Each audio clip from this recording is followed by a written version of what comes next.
Hello, everyone. I'm Gemma Starr, and welcome to another episode of Heart Warriors. Heart Warriors is a series I've been guided and inspired to do thanks to my connection with Kata Judah. Kata Judah is the sacred masculine site in Central Australia and is very close to Uluru, our beautiful sacred feminine site. What I'm here to do is to give a platform to men so they can share their journey into the heart, their healing journey, their highs, their lows, their tools, practices, insights, wisdom. What did they discover along their journey that helped them become the men they are today? Now, today's special guest is Nathan Meola, and Nathan is a fellow Aussie down there in Sydney, and he's a teacher helping men to discover the medicine of brotherhood and guiding them through a journey of initiation using mythology, archetypal, and ancient wisdom. So really excited to unpack Nathan's journey and hear all about his discovery into the heart. Enjoy. Hello, Nathan. Welcome to Heart Warriors. How are you today? Hello. Thank you for having me. Today I am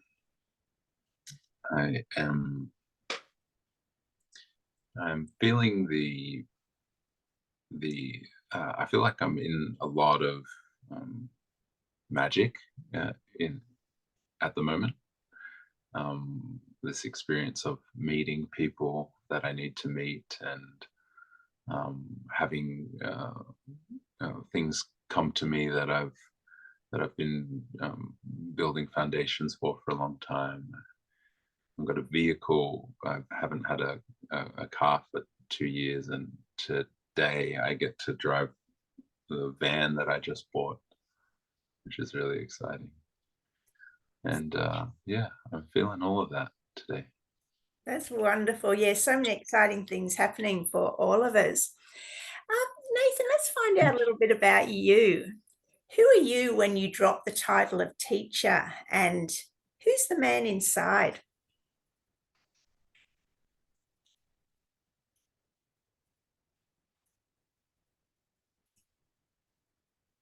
When I drop the title of teacher, well, I name my year every year, and last year was the year of the Fool, and I went off on that year with a backpack and a sleeping bag and some clothes, and let go of the coaching business that I had been running and clients and teaching and sharing, and dropped into an exploration of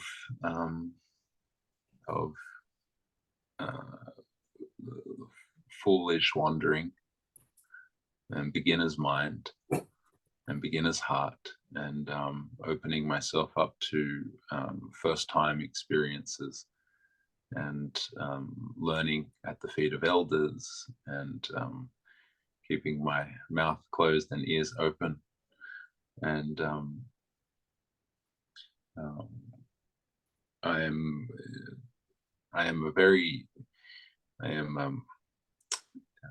in this very man body, like very much a man body, and love it, love my body and what it's capable of,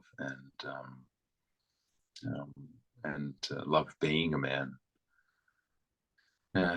love men and love women, and also very much feel like a woman in many ways,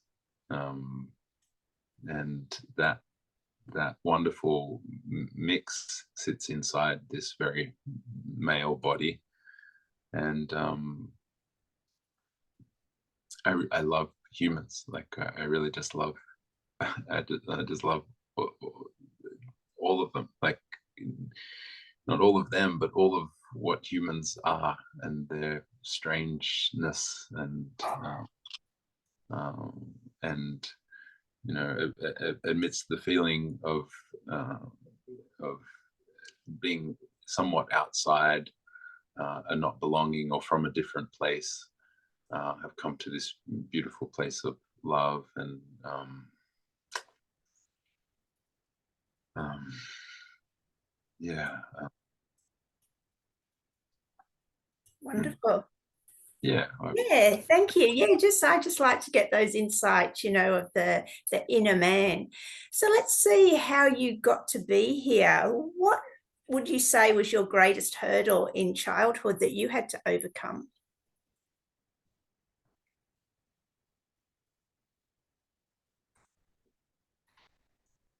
um, being the recipient of too much love. Could you expand on that, please? Yeah, I was born into a beautiful family and beautiful parents who showered me with love, and in like in an amazing place here in Australia, in Sydney, with really everything that I could want or need, and a very big open heart that took everything on and absorbed it all. And uh,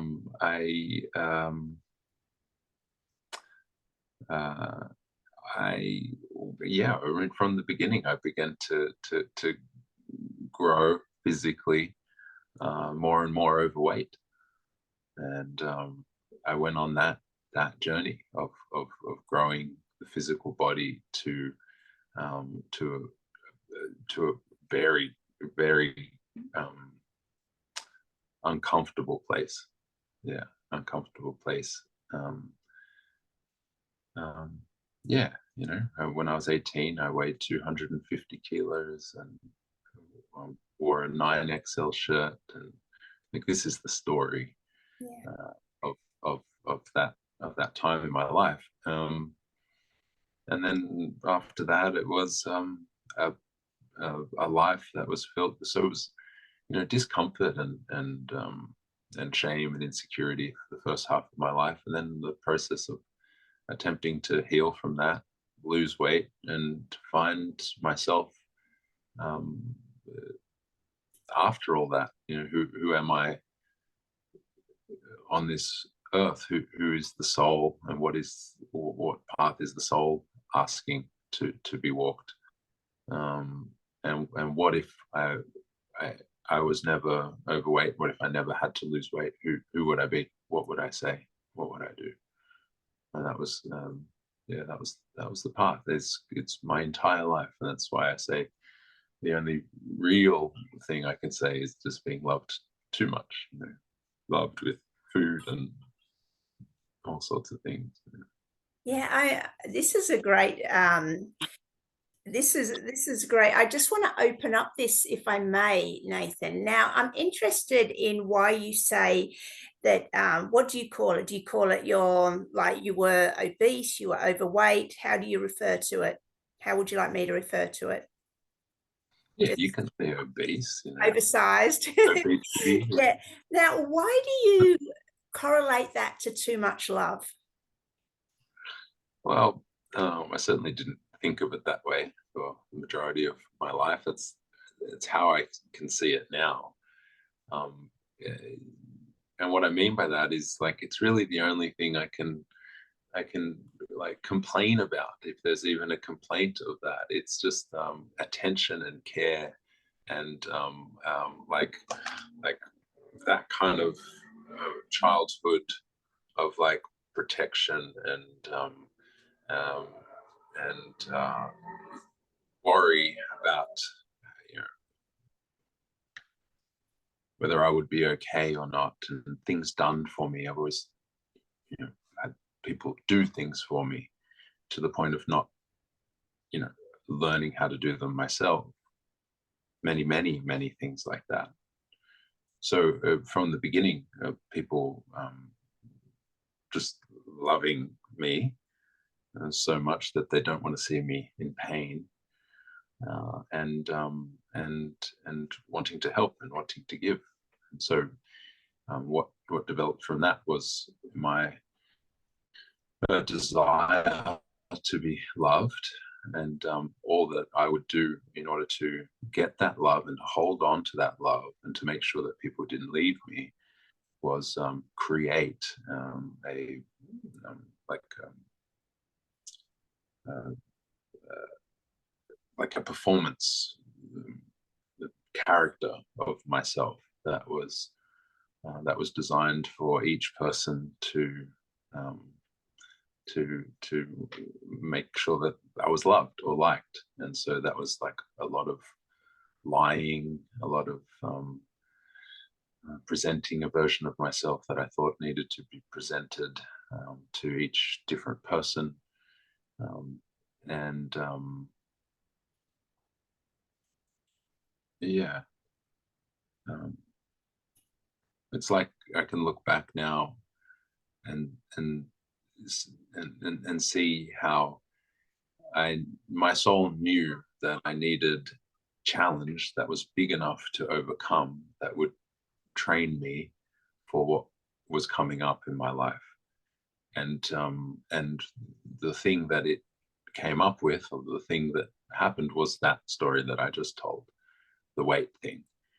And in the grand scheme of things now, as I look back, it was a relatively safe path, because it's very clear that I was the one in control the whole time. I was, like I was dedicated and disciplined to put on the weight. And then on the other end, to lose it, it taught me everything that I know now, and all the journeys that it's woven. So yeah, I love this, how you found the higher purpose for it. But I'd like to get into the little boy who you did say was feeling shame, and I can't remember what else you said around it, but I did pick up on that. So from the adult perspective now, looking back at little Nathan, what was it specifically that made him overeat? If he was uncomfortable, I think that was the word, uncomfortable and feeling shame around it.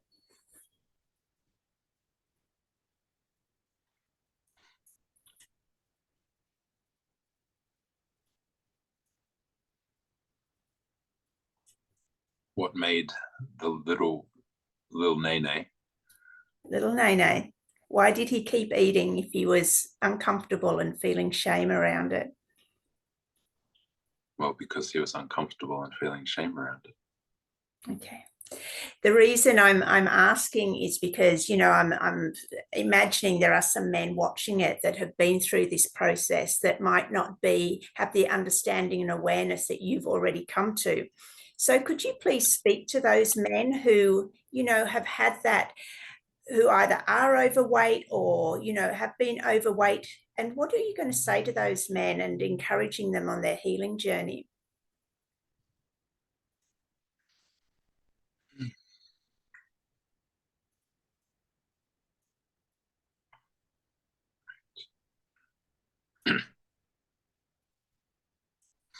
These are great questions. I haven't really spoken about weight or weight loss for quite some years, and in that process of weight loss, I had weight loss surgery, like right at the beginning, a lap band, little band that was placed around the top of the stomach, and and um, and eventually I became a PT, personal trainer, and worked with people and worked with overweight people on physical. Now I went through the physical process and then started to go into the layers of the emotional. And as I did that, I transitioned to working with people on the emotional and the unconscious mind, and then into spirituality, and all through that process. There's a reason why I'm telling you all this.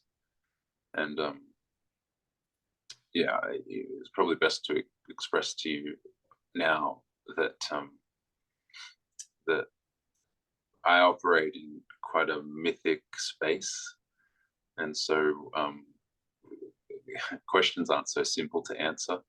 They there's a question that you're asking that's something, and then there's everything underneath it. And so and particularly because I haven't spoken about this stuff for quite some time, at one point it was my entire story. It was my entire identity. I was the overweight guy, the fat, joyful, life of the party. And then I became the guy who was losing weight, so super disciplined and you know, militant on the calories and the physical. And that's a beautiful place to be. So I guess if there's any men who have dropped into that place where they're just like, I'm just going to do this physical thing, then that's a great place to be. It feels really good just like to go to the gym and to apply the discipline to the food. It's on that physical plane. It's juicy. There's a lot to it, and it's a beautiful path, and that comes with all the ups and downs. And quite often during that path, all the other stuff, all the emotional stuff, all the childhood stuff is not relevant. It's just like, just do it. And the rest of it can be worked out later. In fact, it will. But the physical stuff, that just needs to be done. It just needs to happen. It's action. And so once I let go of the story, I stopped telling it. Stopped running workshops on telling my story, and then moved eventually into the mythopoetic storytelling and myth and poetry, and working with men to help them crack their hearts open and to soften into feeling again after years of numbness.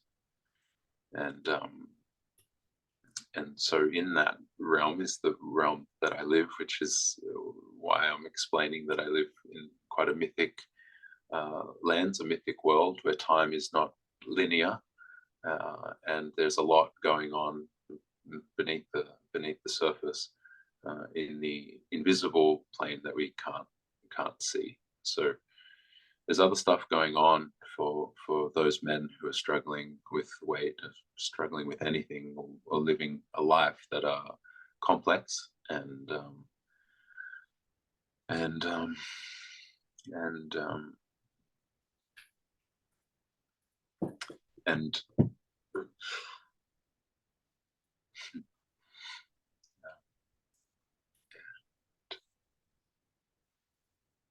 yeah.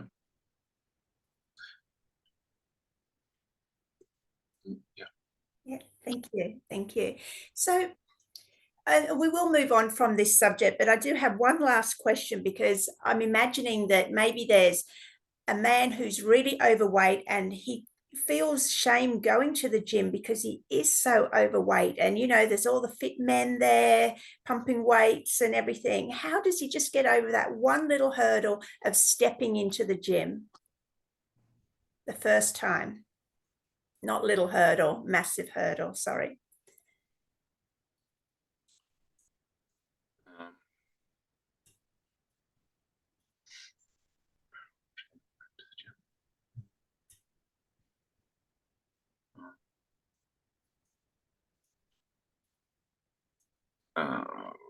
Don't go to the gym.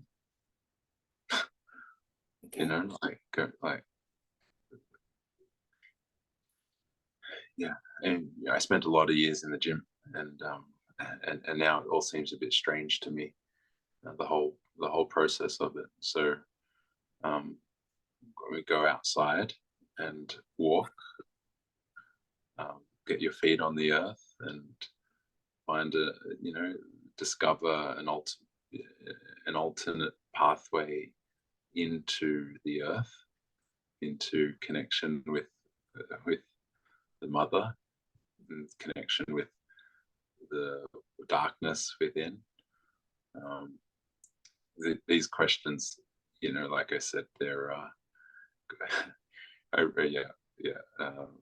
they're very complex. They seem simple, but they're complex, and I work very slowly, and so I don't know if I could come up with an answer right here and now without speaking to a specific man who's experiencing a specific problem.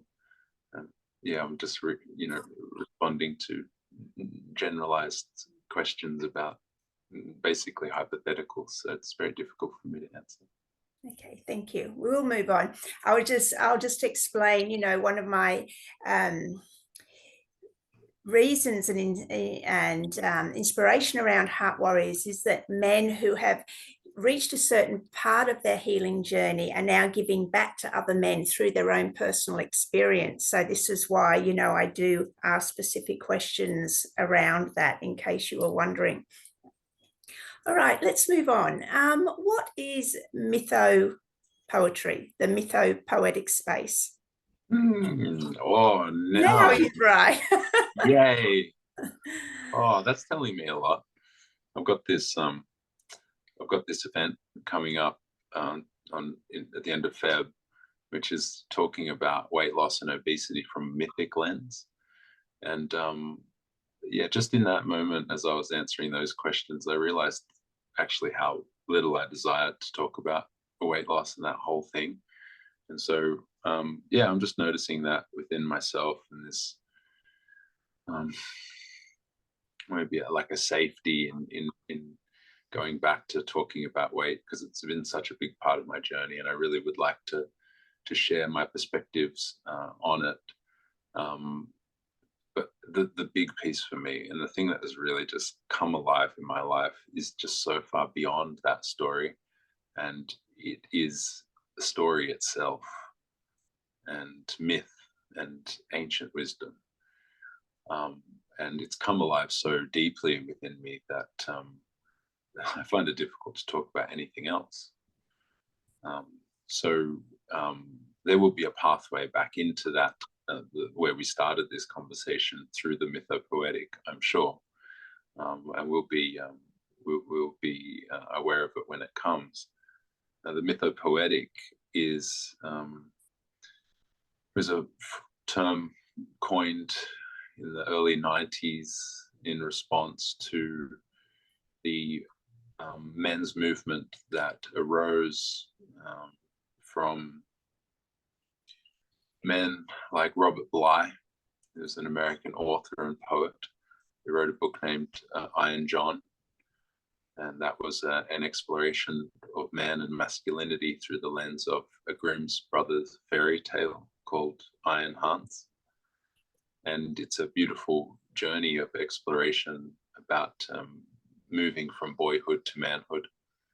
And I read that book, which was given to me by my Brazilian Jiu-Jitsu instructor back when I started Jiu-Jitsu.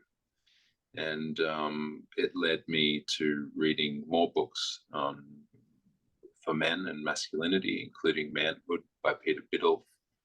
And then I found a mentor, Asher, who's the founder of the Fifth Direction, which is the mythopoetic community here in Australia.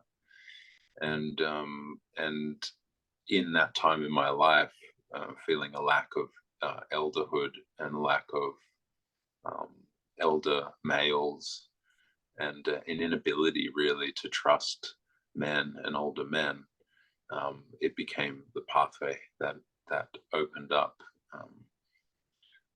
my own development as from a boy into a man, which I went through around 30, 31, 32.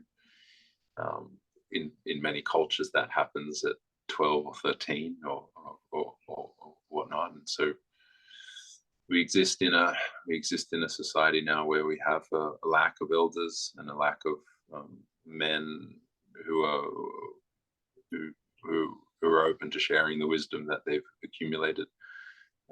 And so that's so the mythopoetic. The Minnesota Men's Conference, which was started by Robert Bly and James Hillman and Michael Mead, storytellers and poets, men would get together and journey through these myths and stories down into their own unconscious, down into the dark, down into the earth, to where this grief lived and lives in the very depths of a man's soul. Unacknowledged grief, and grief that is trapped in a culture that has lost the ability to grieve, lost the skill of grieving, as opposed to grief being an emotion that you feel, an actual skill that requires practice. And so the mythopoetic, that phrase, that terminology was coined by a man who I can't remember the name of right now, but really what it describes is restoring the soul, restoring a life, restoring a culture, and many tools for that restoring, including discovering and remembering old stories that teach us and show us the map for that journey into the unconscious, where we can find the gold, and then to bring it back and to share it.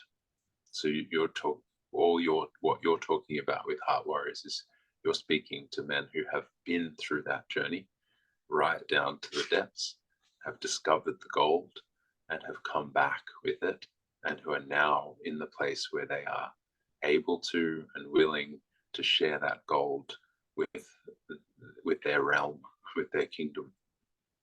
Right. Yeah. So what are these tools? I mean, if you want to talk about your own personal journey, we can loop that in, or you can talk in general. What are these tools that you said that, you know, the men find from telling stories, retelling their story? On one layer, the tools would be poetry, song and voice, story,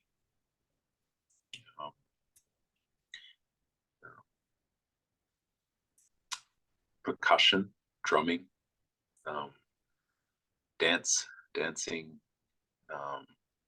art, for a man to discover his art, and to begin partaking in art and creativity, creating, and the journey that all of that takes a man, which I said was in a downward direction. So many live in this world on a horizontal plane. So everything is out there on a horizontal plane to be grasped, to be created, to be manipulated. And that's just one plane of existence. And what often happens is that plane will be shifted vertically, and then the gaze will turn upwards, and for many men then is a journey towards enlightenment. And we do have a culture that's very, let's say, addicted to ascension and growth, exponential growth. And we see this very much in the entrepreneur world or the coaching world, or the culture at large is like an upward facing growth trajectory at all costs. And what can happen, and what tends to happen, is that a man will go on that path, accumulating in the horizontal and looking towards growth and upwards, and accumulating is a good word, accumulating commitments and accumulating possessions and accumulating a life, whatever that involves, wife and kids and mortgages and study and degrees and careers and Labels. What did you say? Labels. Labels, yes. On and on and on. And if the growth slows, there's a problem. and that must be addressed so that the growth can continue to grow. Right. And so it's like, if there's something wrong, fix the thing so that you can keep going. But without the grief acknowledged, it's like building a castle on sand, and all of those things that have been accumulated will eventually collapse. There's going to be a crash. And the fear of that, the knowing of that, may drive a man to ignore or distract anything but go in to look at that and face actually what's happened. And a man may be there for years and years and years, up into his 40s or 50s, and it just builds and builds and builds and builds. And the feeling of that imminent collapse, although probably not conscious to a man, is still present. And the undercurrents that run through a horizontal life of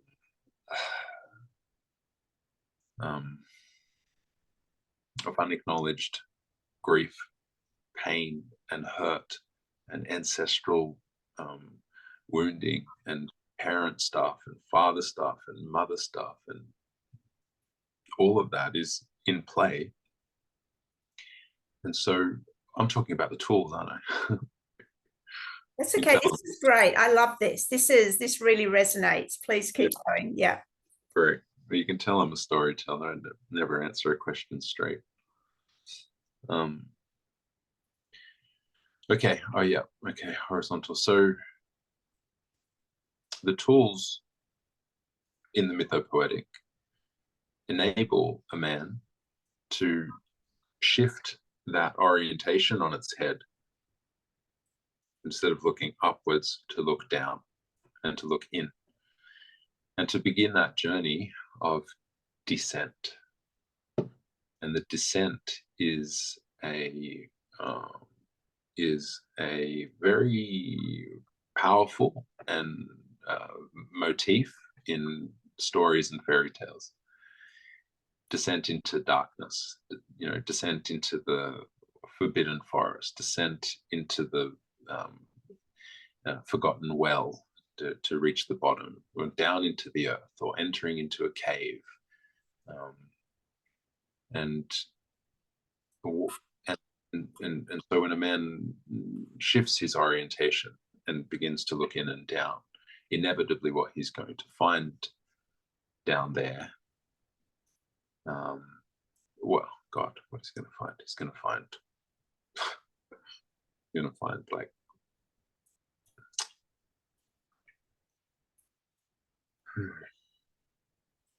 we're just gonna face the things, like the darkness and the grief and the unacknowledged things, and yeah. So these tools that I was talking about support a man on that journey downwards, which is a very difficult journey to take for men. Now, what it actually is feminine work, mystery work. What it actually is death work, death practice.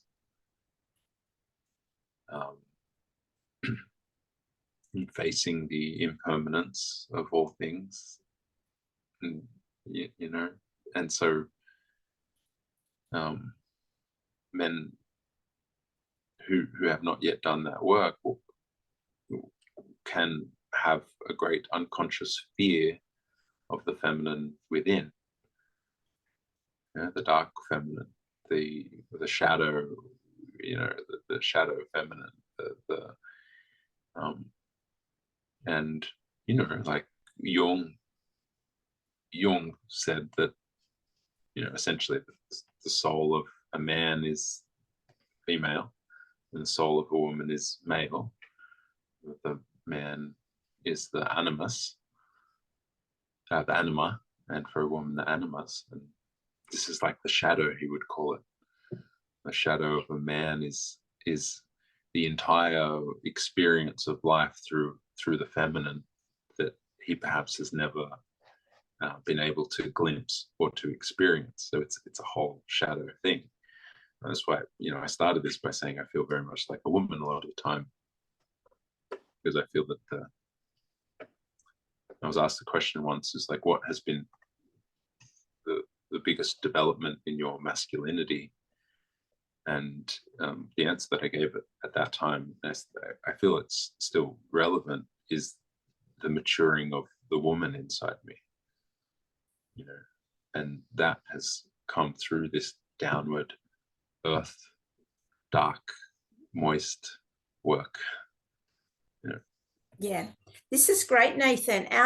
Now, does this coming into the darkness, the cave, as you described it, because normally on a most episodes of Heart Warriors, I ask the men what was their rock bottom moment, their deepest, darkest moment, from which was a springboard that they could then start spiraling up.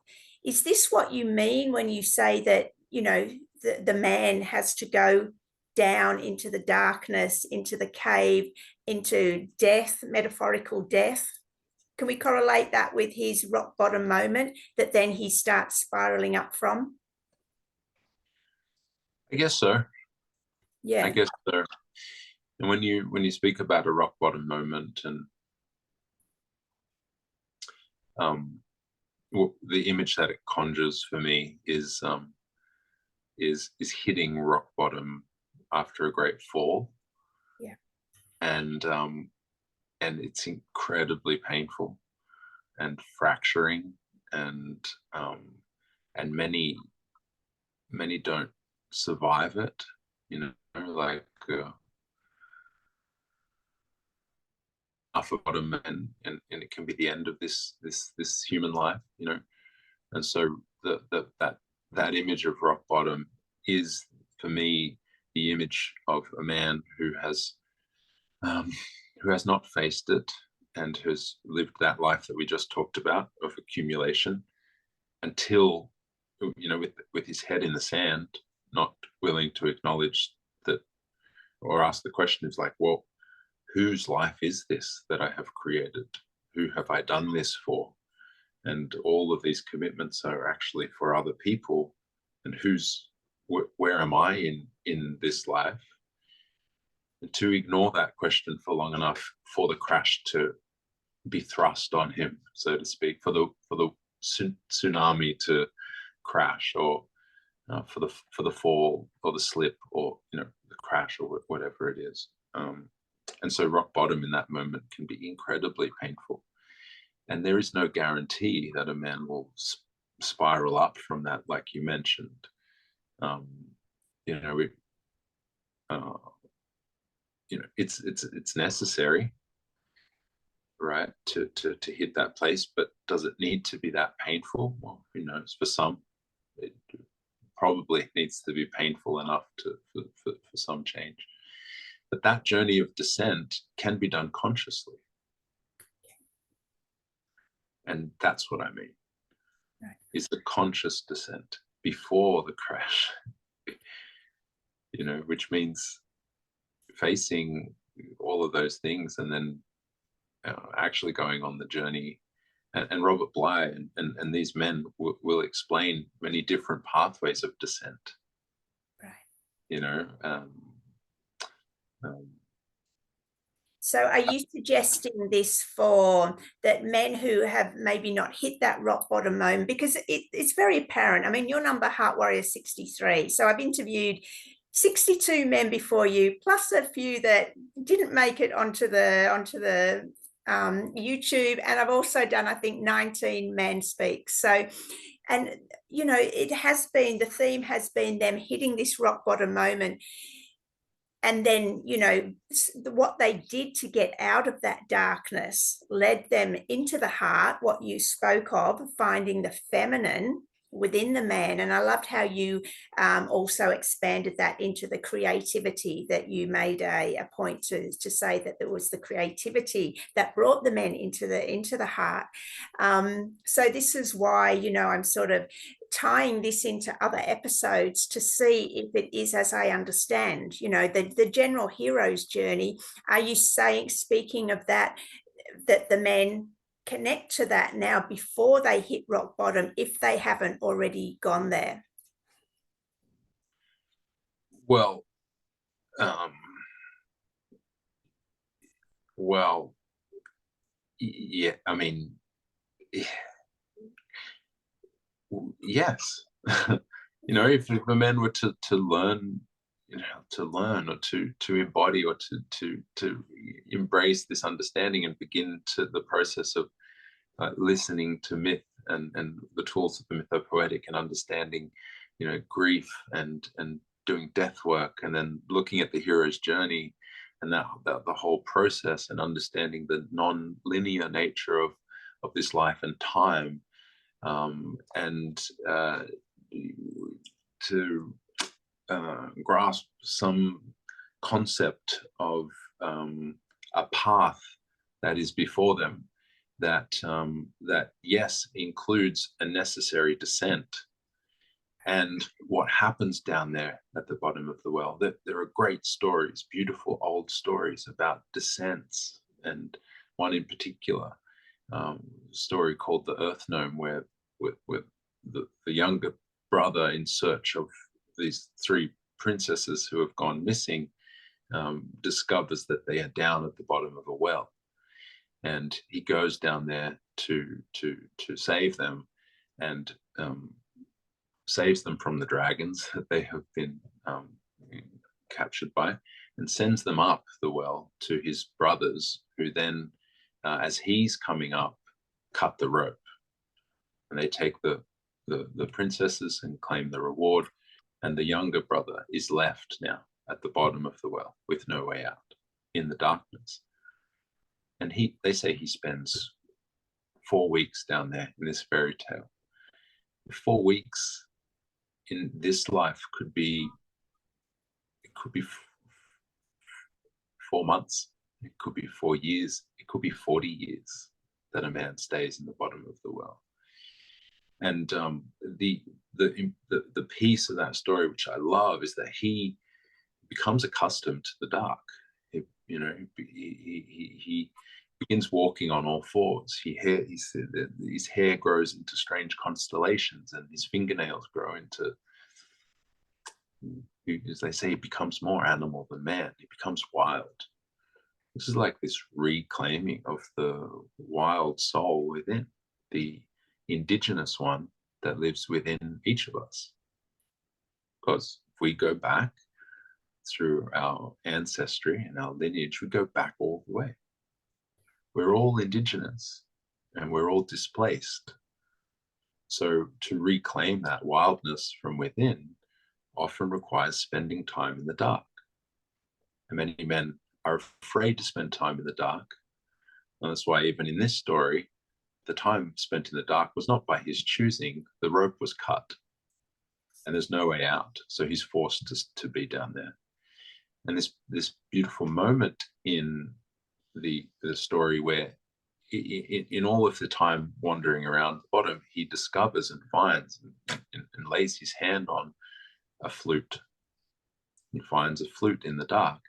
And as he goes to play the flute, almost by compulsion, he doesn't. He stops and he says these really beautiful words: "Now is not the time for music." He puts the flute away and he continues down in the dark. Now, many people play the flute straight away. When he's ready, when he's on the very edge of death, with his last breath, then he grabs the flute, then he plays. When he plays that flute, a little earth gnome appears, and he plays and plays and plays, and many appear, and they ask him, what do you want? And he says, "Get me out of here." And they carry him out of the well. Carry him out is a apt description, arising from the depths, from the dark up into the light, a levitation, yeah. And so when he's on the surface, he has the gold with him. He's got the dragon's tongues and he's got the flute. And so now he's armed with music and creativity. And these are the things that are discovered in the dark. And that's why I talk about art. That's why I talk about creativity, because that journey for me of discovering my artist and working on my art and my craft of my words, my voice, storytelling, music. I spent most of last year out in the forest, living in a tent, working with fire, carving, weaving, dancing, singing. Yeah, so many men that, and they're in that horizontal world with no art and yeah. I'm wondering if because creativity is, when we do look at this sort of, this shift from the material world of the, let's say, the 3D into the 5D, our own creativity is so foundational. So I mean, the way I see it, as you were telling that beautiful story, is that once we come into the heart, which is the frequency of creation, 5 to 8 hertz on a quantum level, is it that we can let go of the, let's say, the world that is forced upon us through the matrix and materialism? Once we come into this vibration and frequency of creativity, that we can now create our own world through the heart energies, through the higher frequencies. That's how we rise up, because we're no longer dependent on that materialistic world that's laid out for us. I think that's really beautiful. Yeah. I mean, that's just, as you're talking, that's just another perspective of the same story, because, and I know through my own journey too of coming into creation, and so instead of trying to earn wealth, we can create abundance, and we do that through, whether it's poetry or creating, building a beautiful home. It's the same heart energies. And I love this, how you always brought things into the heart, saying it was part of the journey after the darkness. Now, whether you start by playing the flute or writing a poem or building a fire, it's all creation, isn't it, that we're doing for ourselves? Yeah, absolutely. Yeah, lovely. I love this story. Okay, so where were we? We were you finished the story of the well. So we're talking about, let's talk from this perspective I said around coming into the frequencies of creation. Have you got anything else to add from your own story about how this happened for you? Like, what creative spark did you first find in yourself when you were on your healing journey?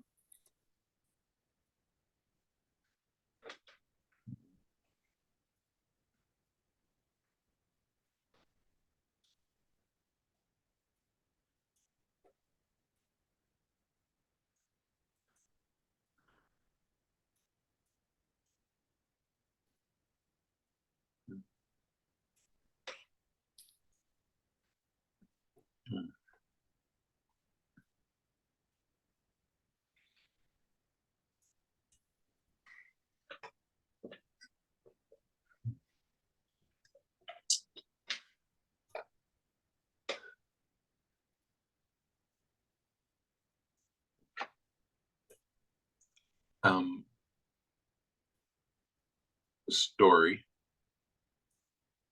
When I was overweight and in pain, and would look ahead into the future and see nothing but darkness and more pain and more discomfort and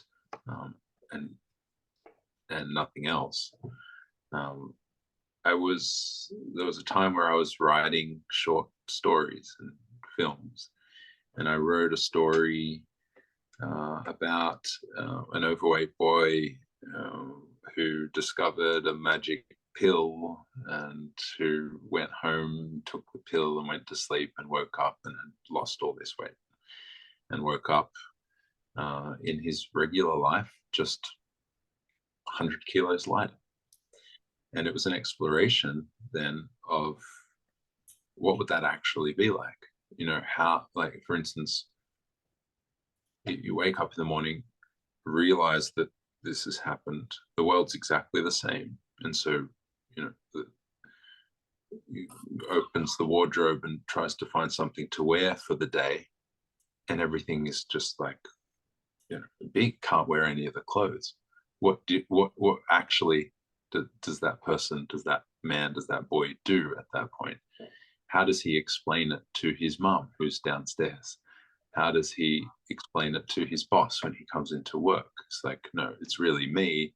But it's like, yesterday I was this and today I'm this. And what would happen, you know, mentally? What would be what would it be like to be in such a new body? How would he walk? What would, you know, and so I really dived in, and the exploration of that was part of the awakening of my imagination, that in some way led to me losing weight and doing all the things. And I didn't even stop there. Bought a camera with some friends, and we filmed the first half of that story, and all the parts of the overweight. And then I gave myself a year to lose weight and to come back and film the rest of it. You see. And so story was so that was story, and it drove me.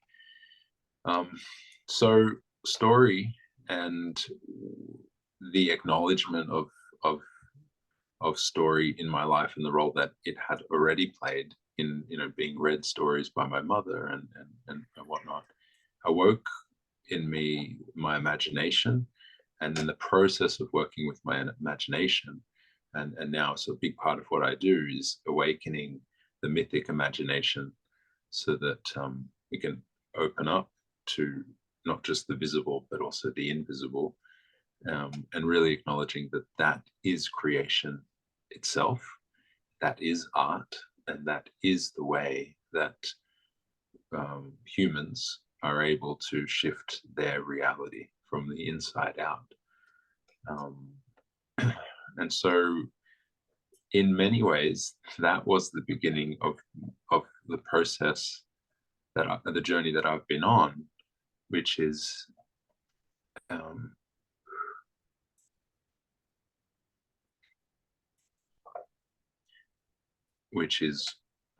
to acknowledge that my gift, that my life is art, and my art is the way that I walk through this life. And everything that's involved is not just painting or drawing, it's how I speak to people, it's my relationships, it's how I show up. And my art is my gift. And so that gift I offer freely as my art, and it is the gift of my life. And so it's everything. Art is everything. Art is my life that I gift as a servant of the servant of the heart, servant of love, servant of my soul, no longer in control with my ego mind, directing my life where I think it should go, but surrendering into a deep listening to what the soul is saying, and where the soul is telling me to go, left or right. And so I'm just a servant. I'm a vessel. You send me where I'm supposed to go, and I will go. Who do I need to talk to? What do I need to see? What do I need to do? And that is as close as I can get to living a life of art. Yeah. Yes. So are you saying this is something for all men? Because when we come into that life of art and imagination and creativity, we're literally aware that we're creating our reality on the quantum realm instead of down in 3D where life is being created for us. So let's expand on this for the men listening that like this idea. Hey, I can create my own reality and I'm going to do it through art, imagination, creativity. Can you please give them some tips as to different avenues they can explore that helps them get in touch with these creation and these heart energies that is the portal for us to create the life that we want as individuals and a collective?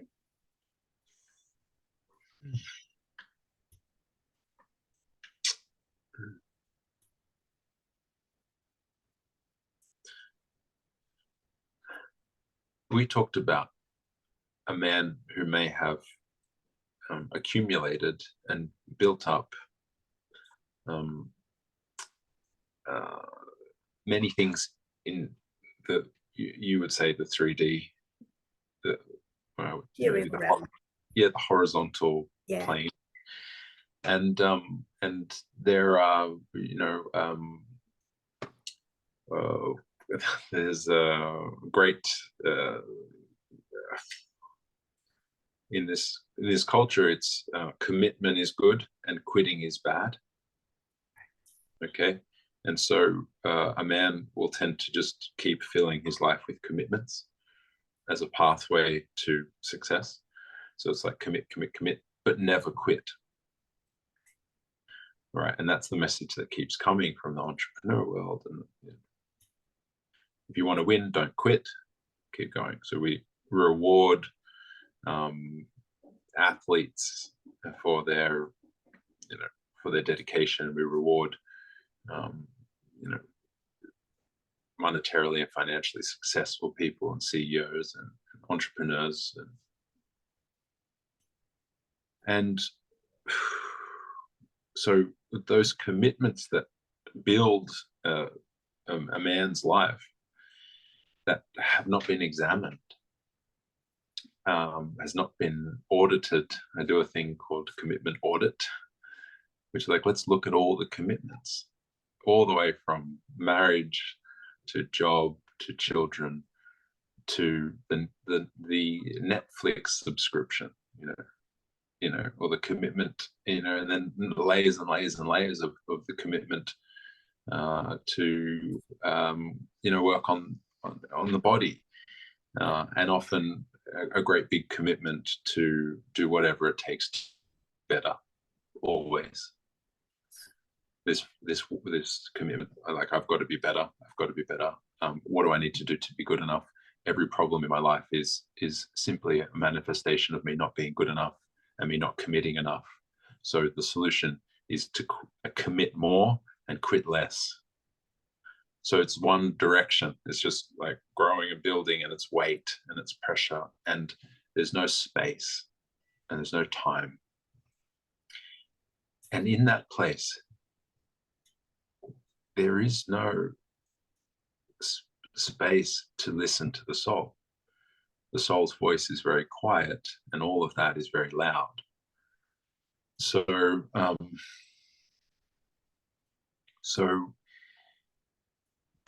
the pathway, you asked for a tip. The thing that came to me, and the reason why I explained all of that, is that there's another path,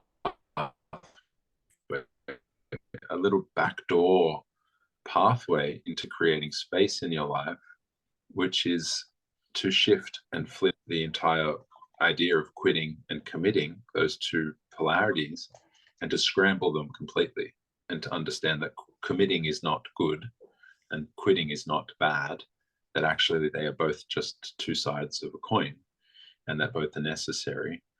And to examine the conditioning that says that you can't quit, you can't leave your marriage, you can't leave your job, you can't sell your house You can't move out into the bush. You can't. So then looking at all of those commitments and really assessing them and saying, okay, is this something that I want in my life? Like, and doing that for each of them, and saying, well, who am I doing this for? And why am I doing this just out of obligation?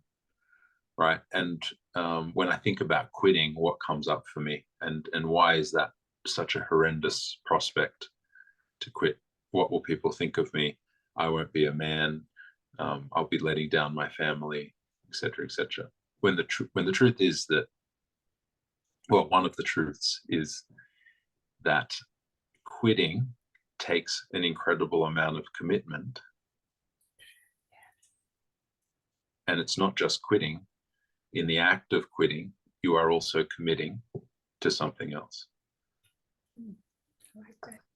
And often that commitment to something else is a commitment to self, a commitment to space, a commitment to a calm central nervous system, a commitment to I don't have to suffer. I don't have to have all these things in my life that make me suffer. And on the flip side, in order to commit fully, you must be willing to quit. You must, in order to commit fully, for instance, an Olympic gold medalist is a champion. And if you were to sit and have a conversation with them and start to weave this in and ask the right questions, what you would discover is that champion is a champion of quitting. Because in order to reach that level of success in anything, everything else needed to be quit. Right? And so, okay.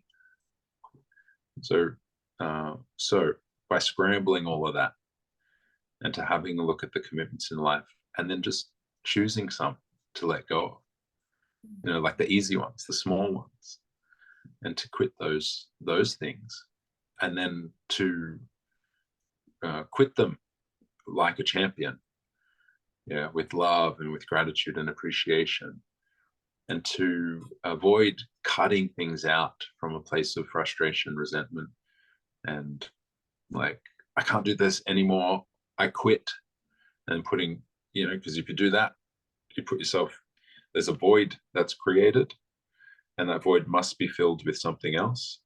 And the pressures of financial pressures will force a man to just have to take the next thing that comes. Same as a relationship. It's like, I can't do this. This is too painful. I'm out. And then the next relationship comes in, ends up being exactly the same job, and it just keeps repeating. But when you can do the work to be okay with quitting, then this marvelous thing happens, where the thing that you're in, that you are, that is stifling you, or is not yours, or that you hate, when you realize that you can leave at any time, when you have the freedom to choose, somehow it dissolves, and it's like the best month of a job, is the month after you've handed in your notice. Suddenly you start performing better.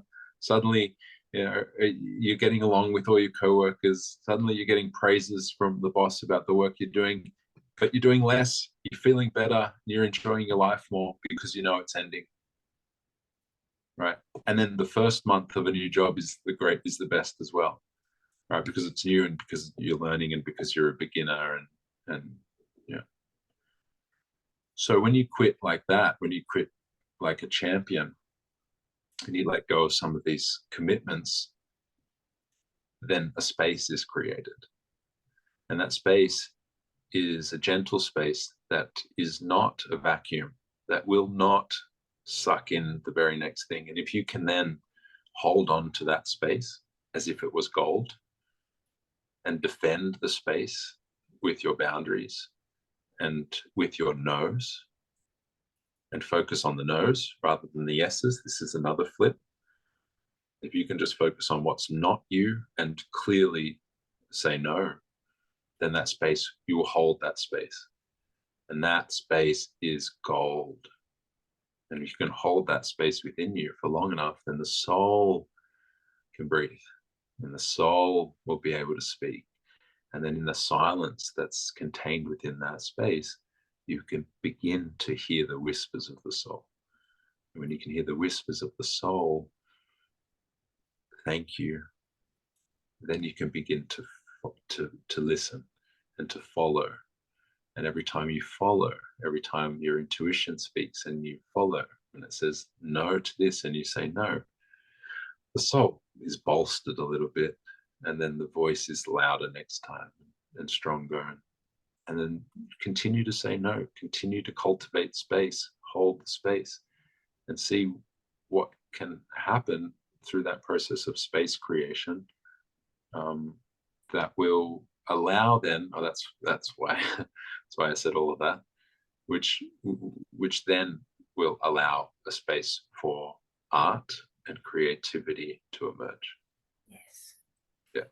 Yeah, I love this, Nathan, because so many, let's talk about men. I know it's women as well, but it's go, go, go, busy, busy, busy. The mind's always out there, and they don't allow themselves the luxury of this stillness and silence, which is a prerequisite for the creativity.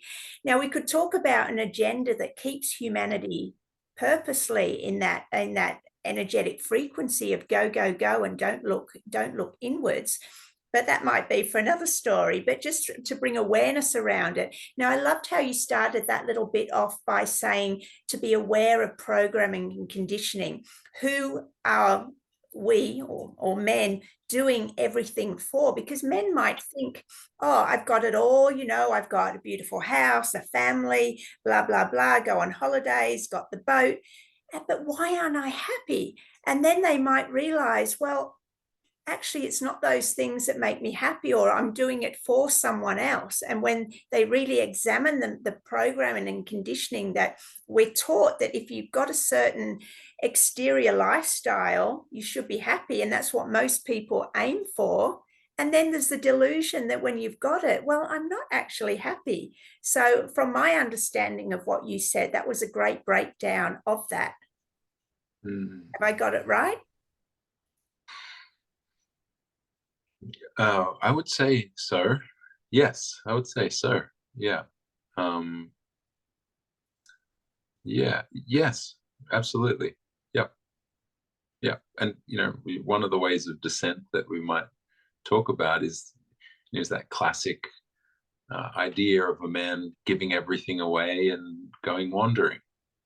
Right. Yeah. Or going walkabout. He's taking his power back. Right. Absolutely. And so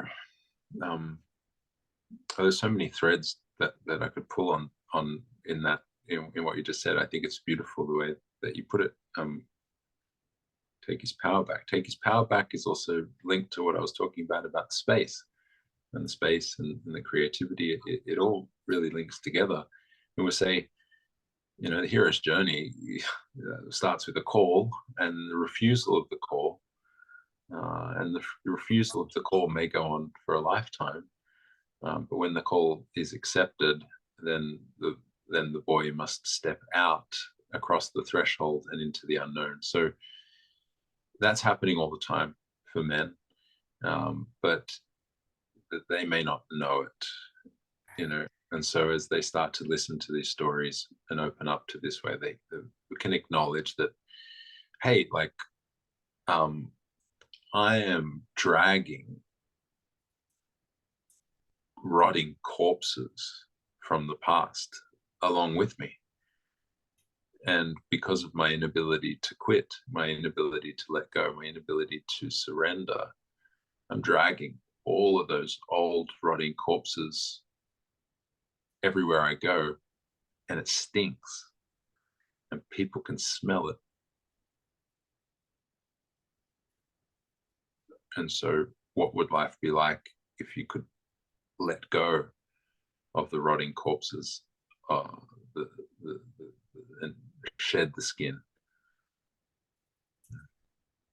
Yeah, I love this. And, growing up, we're told, oh, they're only stories, they're only stories. But, they're not the sort of things, not this hero's journey, this descent into darkness and ascent into, sort of, let's say, healthy masculinity that we're taught at school or anywhere really. So it's wonderful that we're bringing the truth out in the stories and applying it to everyday life now, which it wasn't something that was on the whole done for us. um, okay, so Nathan, we've got about 20 minutes left. Have you got anything else that you particularly want to bring into this conversation that I haven't touched on yet around men, masculinity, the healing journey, the connection with the feminine, the heart? Anything else? If not, I've got another question I can go on with.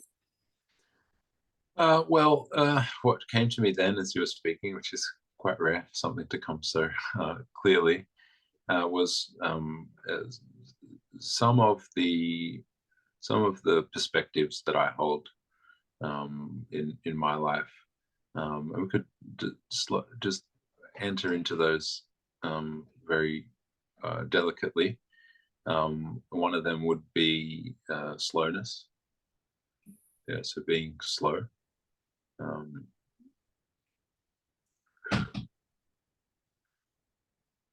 and so this entire journey of mine, I've been very patient with, and so uh, you know,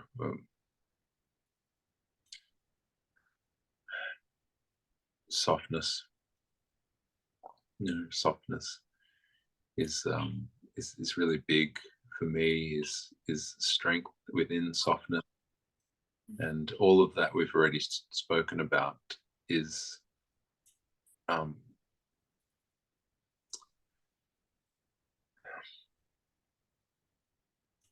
is is a shift for a man from going out into the world and grasping and taking and creating and penetrating into allowing, opening, softening, slowing down, and receiving.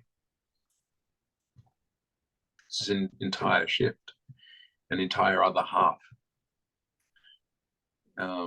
And so I don't know what that journey looks like for particular men. It's difficult because that first series of words that I mentioned is so rewarded for men. It's like the way that we do, the way that we create, the way that we live in this world is to create things, build things, grasp things. So there's a lot of grasping, but part of this, what we're talking about, heart warriors, is a softening, is an opening and an allowing in of love. So yeah, yeah. So there's a beautiful story. If you'll permit me again to do a quick summary, it's called The Lindworm Prince, and it's the story of a queen and a king who cannot conceive, who, on the advice of an old crone, the queen whispers her desires into a cup and flips it onto the dark soil. In the morning, there is a red flower and a white flower. She's told not to eat the red flower, but she does. 9 months later, she's giving birth. And what comes out is a small black worm. And the doula who catches this worm tosses it out the window into the forest before anyone notices. And following that is a beautiful blonde-haired, blue-eyed boy. Okay. The boy grows and is eventually going off to meet his wife, to find a wife. And as he's riding through the forest, comes across a crossroads, and a great big scaly serpent emerges and says to him, older brothers marry first. A wife for me before a wife for thee. And this is an important moment. This is an important moment that the wild twin that was born with you, that was born alongside me and everybody, has been tossed out into the dark. And that's where it's been living. While you, the golden child, have been living in this life and experiencing all these comforts and beauties and joys and love. And you think you're the only one. But there's a twin out there who's been surviving on scraps and devouring rotting flesh and growing scales to protect itself and whatnot. And it's angry, it's hostile towards you because you've ignored it for so long.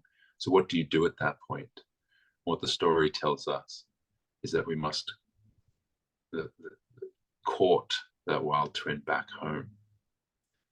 And so that concept there, courting the wild twin, was something that's the name of a book by Martin Shaw. And these stories are beautifully told by him, one of my storytelling teachers and mentors. And what it tells us is that we must court the wildness back in. And we cannot capture it. We cannot grasp it. We cannot fight it. We cannot destroy it. We must open our door and we must welcome it. And that story tells us very explicitly that the courting of that wild beast is done with the poets, with the musicians, with the minstrels, with the dancers, with the entertainers, with the artists. And so we use those tools to court the wild twin back in so that we can welcome it at our table, so that as a man, we're not just love and light and nice guy, and we're not just monsters, we're both. We have that within, right? So we, I haven't mentioned jiu-jitsu or fighting, which has been a big part of my life for the last 9 years and has developed that my ability to hold all of the shadow and all of the darkness within me in this body, and through facing violence and conflict, which is another pathway. Actually, it's probably worth mentioning for men. If you're afraid of physical conflict and violence, martial arts, jiu-jitsu, some other pathway into working with the body is really great. So I just wanted to mention that so I was talking about softness, slowness, receptivity, and the old myths teach us that we must court the wild twin back in, as if we were attempting to lure a stray cat back home, something like that. That's beautiful. Thank you, Nathan. Before we wrap up, I wanted to ask you, you obviously look amazing now from what I can see of you. You've dropped all that weight, that little nene. What is your diet now? Like, there's so many diets out there and people talking about meat, no meat, carbs, plant-based, we can get carbs, fruit only. What is your diet as of today?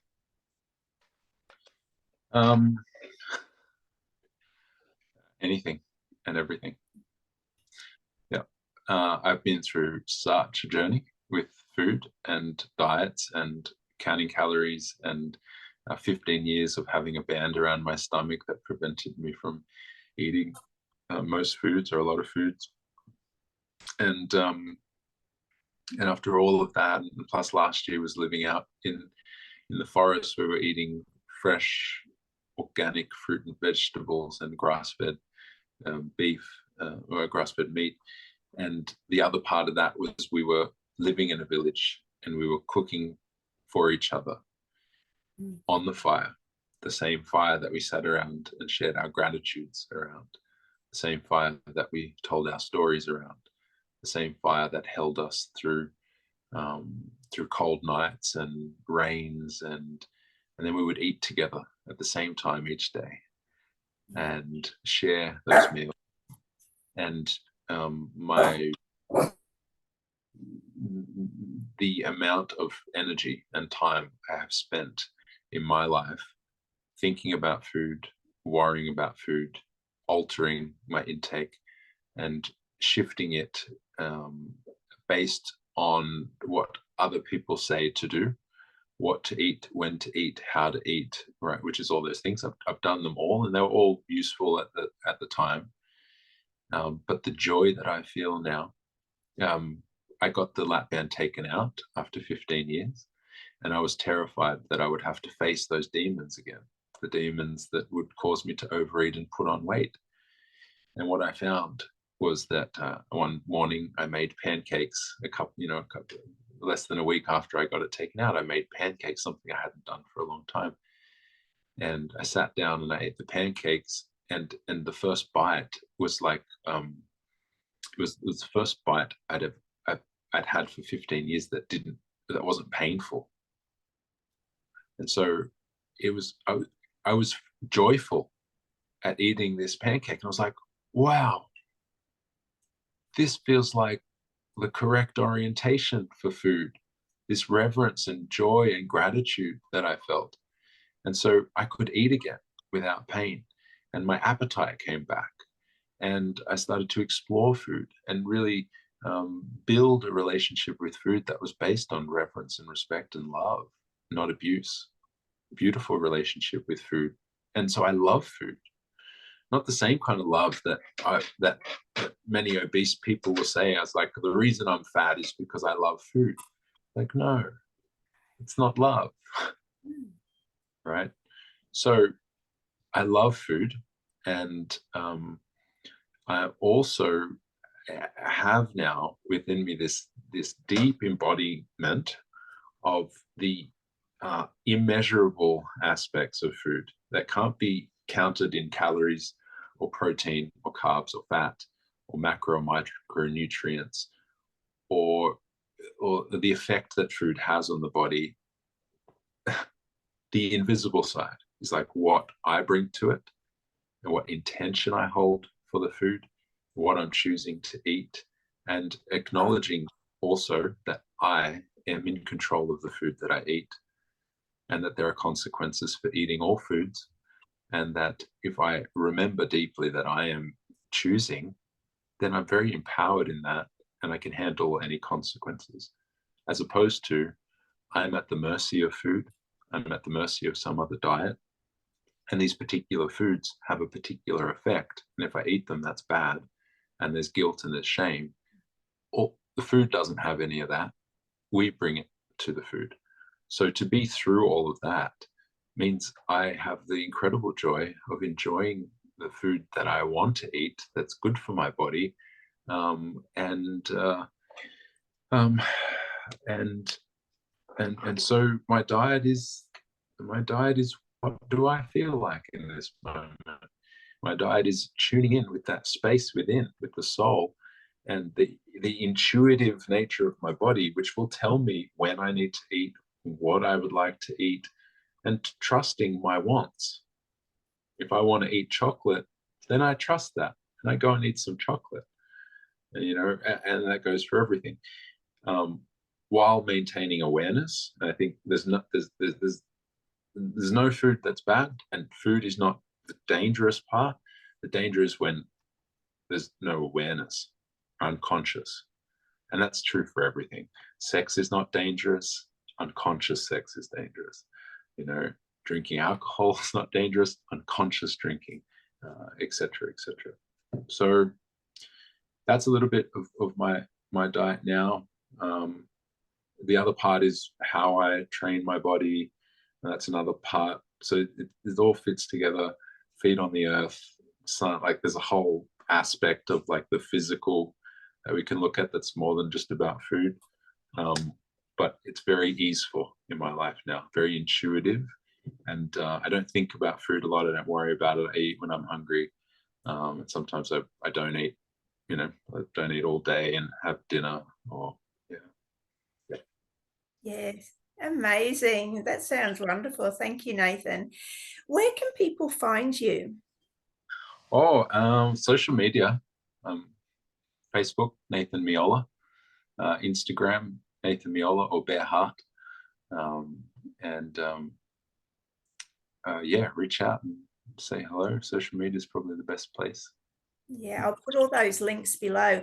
And I always ask our guests to deliver a final message for men. Now, if you want to do that as a final story or a message, whatever comes up for you. Yeah.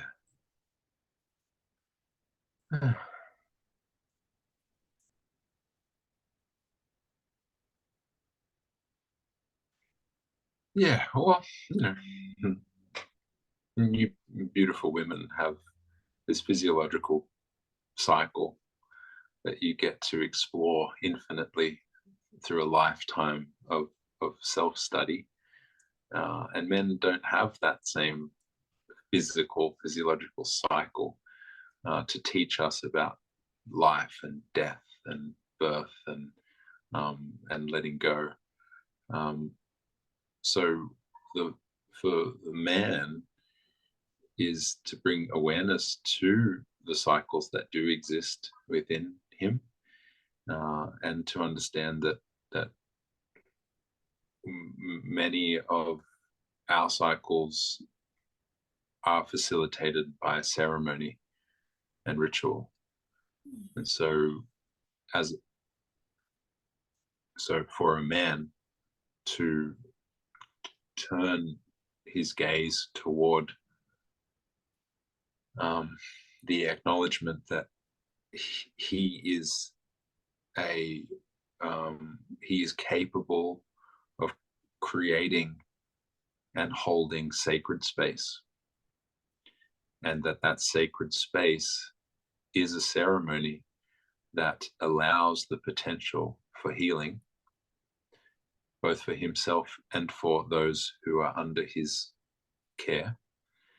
And that actually that is the function of a man in traditional societies, and that potency and that power to create and hold sacred space is fundamental to what it means to be an elder and what it means to walk this earth, let's say, as a heart warrior, to hold that space of safety. And so I would say to men that is available for you, that you have the capacity to hold an incredible amount of space, that you have a great big power, and that the weight of responsibility that it feels like the weight of responsibility it is actually the weight that your soul is desperate for, to carry something heavy through your life, and accepting that responsibility, accepting that weight. Another way of saying that is claiming the throne. This is kind of what is meant. We talk about kings and claiming the throne. The throne is there for you. It's been abdicated and it's waiting for you. And the fear that you feel about stepping up and claiming that throne is the fear of the weight of the responsibility of it. However, that weight is part of the journey, and it is what will create contentment and fulfillment and passion and drive in your life. A beautiful little phrase that I heard, and I don't think I'm going to be able to remember who said it, but it was possibly or probably Robert Bly. And he said that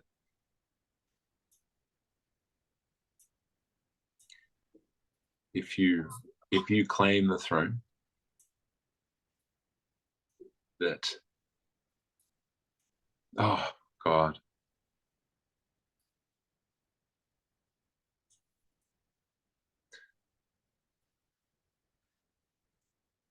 it's like claiming the throne is a hard, I can't remember, is a hard path, but you'll never be depressed. Yeah. I love right. Yeah. To say that depression is a result of the refusal to claim the throne, a refusal to carry the weight. So good. And so depression is like the weight is crushing, but to step up is like, I'm going to carry it, and I'm going to use the weight as training so that I grow stronger. I mean, even the word depression, when you said it, deep pressing down. So it speaks for itself. That's very insightful. Amazing. Well, thank you, Nathan. Yeah, wow, this is so great. Yeah. Look, it's been fascinating, and I love the way you just took this to a slower pace. You're really walking what you're talking and, getting everyone to slow down and everything. So thank you so much for being here. And if you could just stay on and I'll grab a title for the show from you. And for everyone else, thanks for watching. And if you could like, share, subscribe, I'll be very grateful. And I'll see you tomorrow with another episode of Heart Warriors.